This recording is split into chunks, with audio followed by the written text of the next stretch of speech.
The first agreement. Be impeccable with your word. The first agreement is the most important one, and also the most difficult one to honor.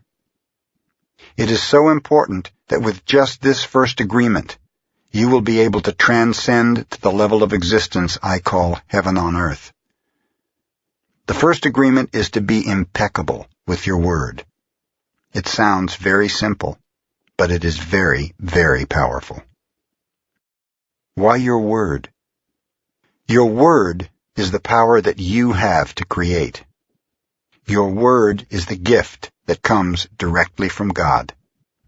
The Gospel of John in the Bible, speaking of the creation of the universe, says, "In the beginning there was the Word, and the Word was with God, and the Word is God."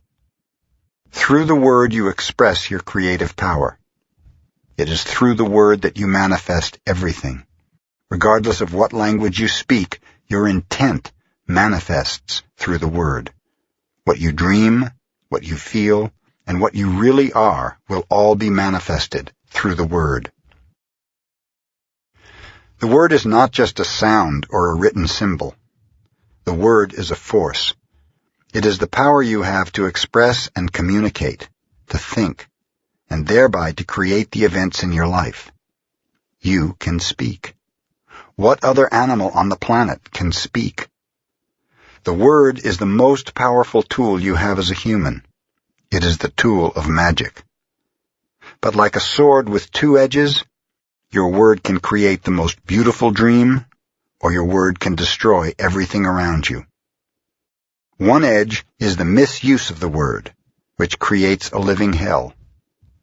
The other edge is the impeccability of the word, which will only create beauty, love, and heaven on earth. Depending upon how it is used, the word can set you free, or it can enslave you even more than you know. All the magic you possess is based on your word. Your word is pure magic, and misuse of your word is black magic.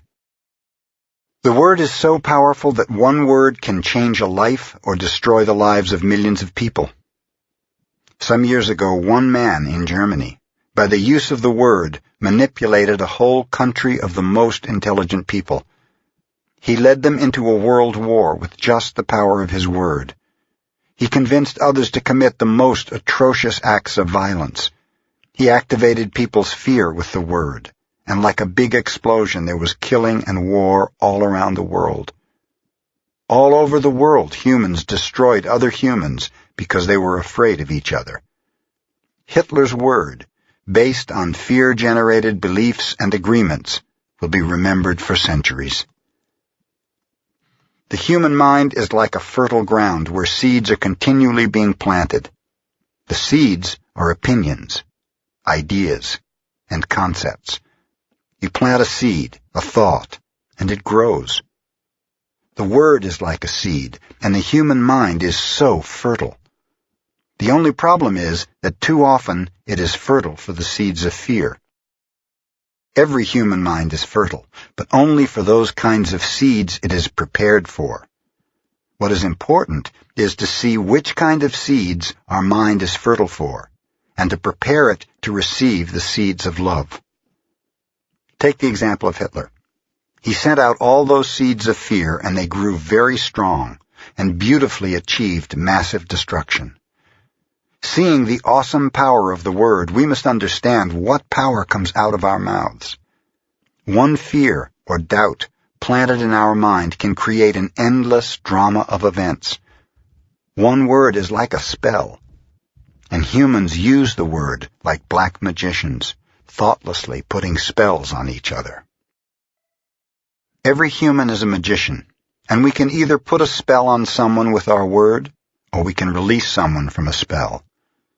We cast spells all the time with our opinions. An example. I see a friend and give him an opinion that just popped into my mind. I say, I see that kind of color in your face in people who are going to get cancer. If he listens to the word, and if he agrees, he'll have cancer in less than 1 year. That is the power of the word. During our domestication, our parents and siblings gave their opinions about us without even thinking. We believed these opinions, and we lived in fear over these opinions, like not being good at swimming, or sports, or writing. Someone gives an opinion and says, "Look, this girl is ugly." The girl listens, believes she is ugly, and grows up with the idea that she is ugly. It doesn't matter how beautiful she is. As long as she has that agreement, she will believe that she is ugly. That is the spell that she is under. By hooking our attention, the word can enter our mind and change a whole belief for better or worse. Another example. You may believe you're stupid, and you may have believed this for as long as you can remember. This agreement can be very tricky, causing you to do a lot of things just to ensure that you are stupid. You may do something and think to yourself, "I wish I were smart, but I must be stupid or I wouldn't have done that." The mind goes in hundreds of different directions, and we could spend days getting hooked by just that one belief in our own stupidity. Then one day, someone hooks your attention and using the word lets you know that you are not stupid. You believe what the person says and make a new agreement. As a result, you no longer feel or act stupid. A whole spell is broken just by the power of the word. Conversely, if you believe you are stupid and someone hooks your attention and says, "Yes, you are really the most stupid person I have ever met," the agreement will be reinforced and become even stronger. Now let's see what the word impeccability means. Impeccable comes from the Latin peccatus, which means sin. The im in impeccable means without. So impeccable means without sin. Religions talk about sin and sinners, but let's understand what it really means to sin. A sin is anything you do that goes against yourself. Everything you feel or believe or say that goes against yourself is a sin.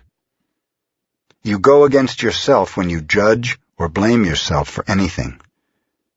Being without sin is exactly the opposite. Being impeccable is not going against yourself. When you are impeccable, you take responsibility for your actions, but you do not judge or blame yourself. From this point of view, the whole concept of sin changes from something moral or religious to something common sense. Sin begins with rejection of yourself.